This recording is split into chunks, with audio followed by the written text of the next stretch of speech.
Bonjour à vous, chers auditeurs, et bienvenue à Question d'actualité en ce lundi 11 août 2025. Ici Philippe Labrec au micro. Selon une nouvelle publication de l'Institut économique de Montréal intitulée « Le Canada mérite un processus d'approbation des projets qui soit rapide par défaut.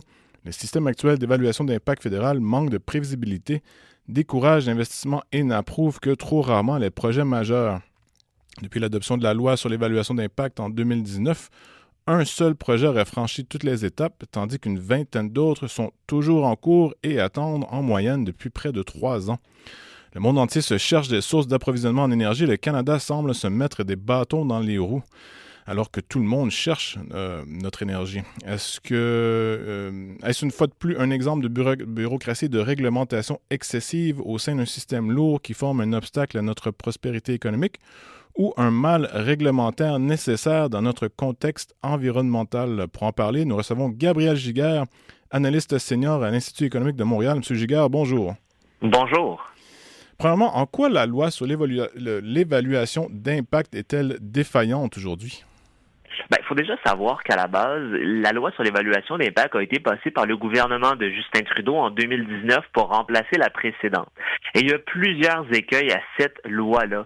D'abord, il faut comprendre que actuellement, la portée de l'évaluation est beaucoup plus large que le simple cas de l'environnement qui est au cœur normalement de l'évaluation d'impact. C'est bien normal. On va aller du côté même de l'évaluation de l'impact sur le genre, par exemple. Quand on pense à la construction d'un pipeline dans le nord du Manitoba qui serait potentiel, dur à comprendre pourquoi l'évaluation environnementale vient prendre cela en considération quand on sait que c'est un grand projet d'infrastructure énergétique. Il y a d'autres éléments également, comme le fait qu'on vient dupliquer certaines évaluations environnementales qui ont lieu de toute façon au niveau provincial. Et puis, finalement, et c'est vraiment pas un détail, on voit également que le ministre a le pouvoir, donc le ministre de l'Environnement a le pouvoir de mettre sur pause des projets qui respectent l'évaluation d'impact et donc vient en quelque sorte freiner le processus. Et comme vous l'avez très bien dit, à l'heure actuelle, on a 21 projets en évaluation, dont pratiquement tout le monde, tous les projets qui sont à la première ou à la deuxième étape, et un seul projet a pu tout faire les processus. C'est ce qui est assez particulier et on comprend comment le cadre réglementaire actuel pour les grands projets d'infrastructure énergétique et plus largement d'infrastructure vient freiner la mise plutôt la construction des grands projets. C'est par le fait que ce seul projet a pu aller de l'avant à cause de la reconnaissance d'une évaluation d'impact qui a été faite par le provincial, par la Colombie-Britannique. Donc, on comprend que ce projet d'environnement d'impact, il n'aide pas à construire et c'est pour ça également qu'en anglais, il porte le surnom de No More Pipeline, donc plus de pipeline parce qu'essentiellement, on vient en quelque sorte étirer tellement les délais que ça devient tout simplement impossible. Est-ce que c'est l'objectif caché, en fait, de justement empêcher toute construction de pipeline? Au final, il y avait une pulsion environnementaliste au cœur de ça? C'est clair qu'il y avait une pulsion environnementaliste parce qu'elle s'est également déclinée dans d'autres politiques publiques. On peut penser au plafonnement d'émissions, à la question de l'électricité propre. Donc, on le voit qu'il y avait une bouquet de mesures. Mais en réalité, ce qu'on constate, c'est que si tel est le cas, c'est fort problématique parce que rappelons quand même certains chiffres qui sont plutôt centraux pour l'économie canadienne. D'abord, on parle de plus de 200 milliards de PIB qui est lié à l'exploitation et l'exploration d'hydrocarbures. On le sait, quand on exporte beaucoup de matières, de gaz, de pétrole notamment, c'est beaucoup d'argent là que le Canada fait avec ça. Pourtant, de voir des décideurs politiques mettre des bâtons dans les roues de l'industrie, c'est assez problématique. Je parle souvent de productivité, mais le gaz et le pétrole, quand on regarde les travailleurs du secteur et la valeur ajoutée par heure travaillée, c'est inégalé dans l'économie canadienne. On est à 300-400 $ de l'heure par heure travaillée. Donc, on comprend que de venir mettre des bâtons dans les roues du secteur le plus productif, du secteur qui constitue un dollar d'exportation sur 4 pour le Canada, ça vient pas juste mettre des bâtons dans les roues du secteur, ça vient mettre des bâtons dans les roues de l'économie canadienne au grand complet, parce qu'en plus de ça, quand on regarde les paix de ces travailleurs-là, c'est très, très intéressant. Là, on parle de salaire à 150 000 $ de moyenne. Puis ça, je pense qu'il y a pas mal de personnes qui diraient non à ça.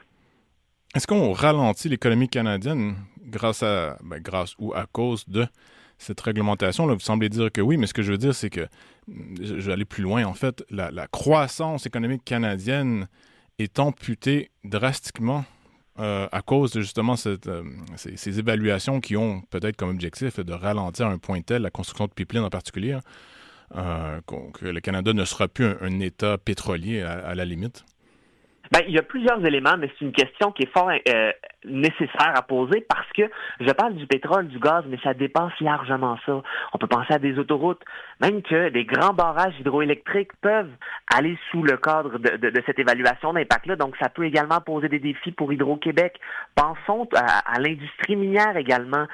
C'est extrêmement long d'avoir une approbation dans le cadre de cette évaluation d'impact-là. Et on le sait, au Québec, au Canada, il y a plusieurs minéraux importants qu'on appelle souvent critiques. Et donc, ça vient vraiment freiner le potentiel de plusieurs secteurs et plus largement de l'économie canadienne. Alors, c'est très, très important de pouvoir aller de l'avant. Puis dans ce contexte-là, je pense qu'au niveau du gouvernement fédéral, on a compris l'urgence d'agir. À tout le moins, c'est un peu cette raison-là pourquoi il y a eu un dépôt d'un projet de loi et même l'adoption du dit projet de loi C5 du gouvernement de Mark Carney, qui essentiellement vient dire il va y avoir certains projets d'intérêt national. Et donc, de dire que ces projets-là ont pour objectif d'être approuvés dans l'intérieur de 2 ans, là, et que, en fait, ça viendrait contourner le cadre réglementaire problématique de l'évaluation d'impact.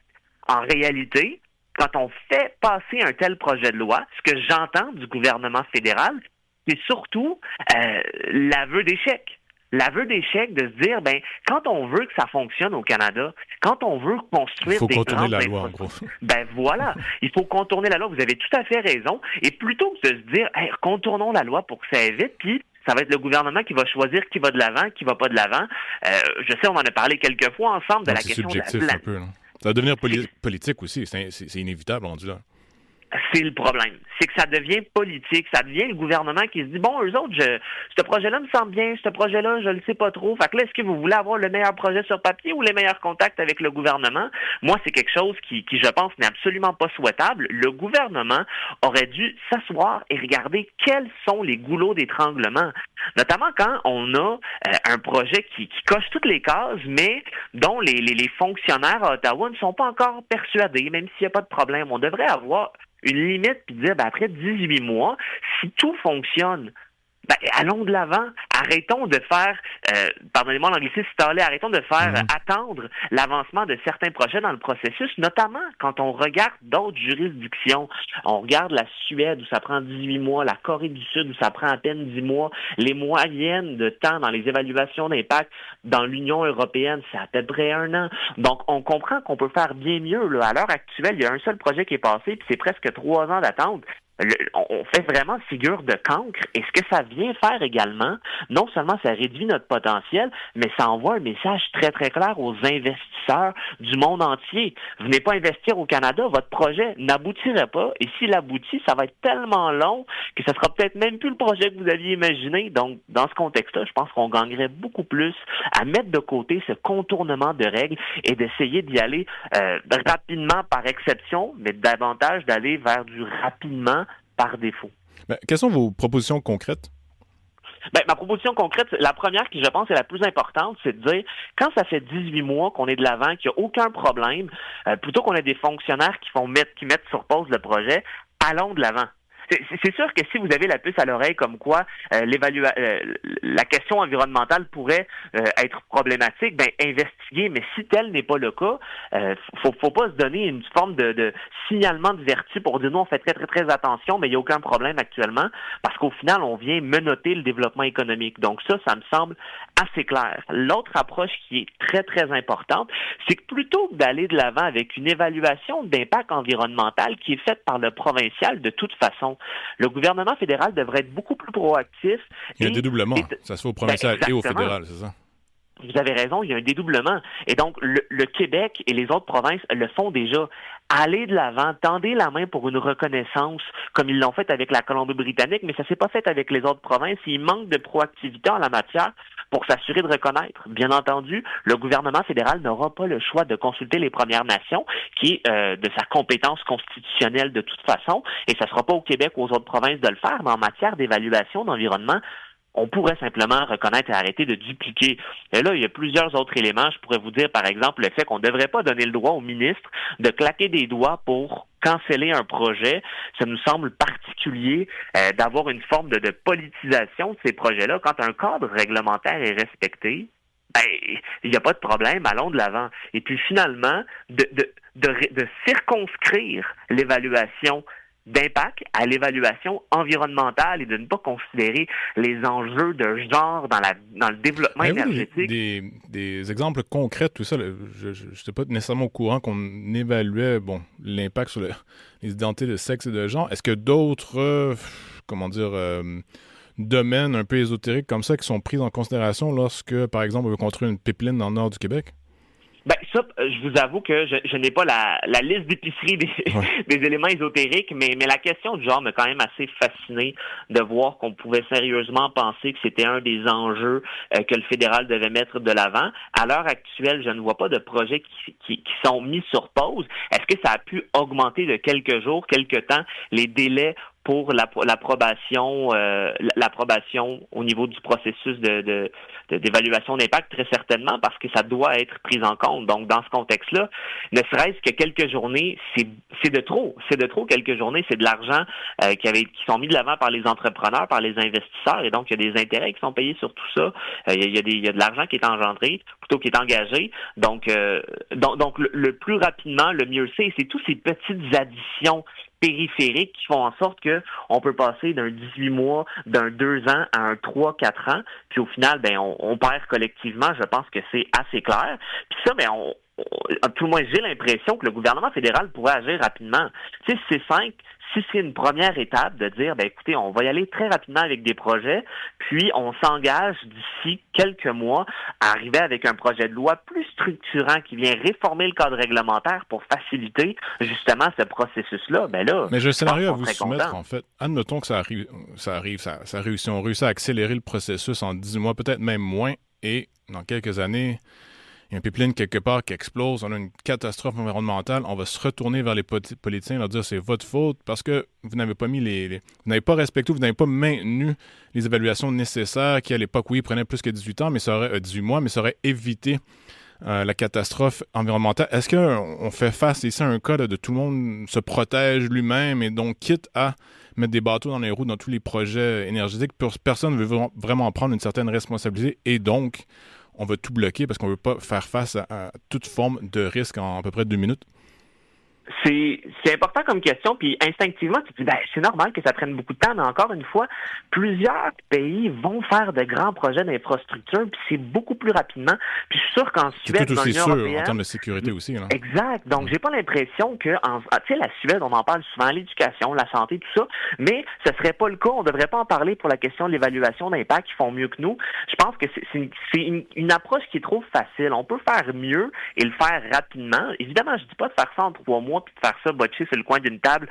C'est très, très clair. Maintenant, il faut s'assurer quand même une certaine prévisibilité. C'est pas normal. Tout en respectant les standards, en gros. Ça se fait. Voilà. On est juste très inefficace. C'est exactement ça. Vous avez mis le doigt dessus. On est inefficace, on peut respecter les standards dans un délai normal comme on voit ailleurs dans le monde. Pourtant, à l'heure actuelle, c'est pas ce qu'on voit et finalement, c'est collectivement qu'on perd. C'est des bons emplois qui sont pas créés. C'est de la prospérité pour les Canadiens, pour les Québécois. Puis ça, je trouve que c'est difficile à s'expliquer dans un contexte où, on le sait, il y a des tensions commerciales, où il y a de l'incertitude économique. Je pense que d'aller de l'avant avec une réforme du cadre réglementaire est beaucoup plus intéressant que d'aller de l'avant avec des projets qui contourneraient le règlement, parce qu'au final, des secteurs comme l'industrie minière, comme le pétrole et le gaz et d'autres pourraient en bénéficier. La demande est forte en ce moment, là. Exactement. On le sait, on a tellement de dépendance envers les États-Unis parce qu'on a fait des erreurs dans le passé, que ce soit le fédéral ou Québec. On peut penser à GNL Québec, on peut penser à NRJS. Ça, si on avait ces grands projets d'infrastructure-là, on aurait pu diversifier nos partenaires commerciaux. Puis en réalité, aujourd'hui, on peut pas le faire. Ne répétons pas les erreurs du passé et avec le cadre réglementaire actuel, c'est sûr que c'est compliqué. Sur ce, Gabriel Giguère, analyste senior à l'Institut économique de Montréal, merci. C'est un plaisir. À tous ceux qui nous écoutent, merci également à la technique Daniel Fortin, à l'animation moi-même Philippe Labrec et on vous invite à rester sur les ondes de Radio VM.